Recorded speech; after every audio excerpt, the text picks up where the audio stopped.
Great. Today we're going to be talking about the one thing that you can't delegate when it comes to asking your customers, clients, or patients for feedback and then also getting a review.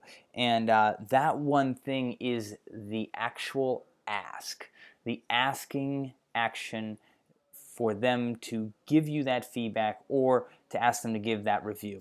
And there's a couple of reasons why. And number one is you don't want to delegate this to one or multiple staff members simply because there's going to be an inconsistency in the way that it is delivered to your customer. And you don't want that inconsistency. You also don't want the incongruence of you as the business owner not being the one that's asking, right? It's just cold hard fact that your employees do not have as vested an interest in asking for that feedback from your customers. So it's important that you make sure that it's actually coming from you. Now, your employees can definitely set up that situation. They can, let the customer know that you will be asking at some later point, be it in person or via an email or something along those lines. But the actual ask itself has to come from you as the business owner. It can't just come from a general email inbox or one of your managers. It should come from you as the owner.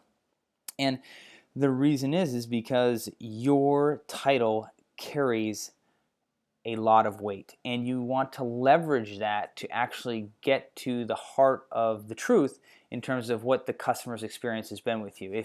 If they're, if your salesperson's asking that question or maybe a manager, they're not going to get the truthful answer as if it was you asking them, because they don't feel like they have that direct connection to you as the owner. So the customer is going to act differently. They're going to talk differently. They're going to share their experience in a different light. So you want to make sure that you're the one that's actually asking them, because when they see you and they see your title, they're going to understand that, hey, you're somebody that really wants to know what's going on inside the business, and they're going to treat you differently, and they're going to talk to you with more honesty than they would otherwise. And lastly, it's what's going to differentiate you from any and all your competitors, because while they don't have the time, or they don't take the time, if you will, you're taking that time, and that time isn't huge. It's a small amount of time to make a huge impact on your business, and your customers will notice it, and your reviews will reflect it, and more people will be the path to your door because of it, because you're the one that's taking the time, you're the one who's being different, and you're the one who's going to be able to avoid all the struggles that your competitors will endure simply because they're not taking the time to ask themselves.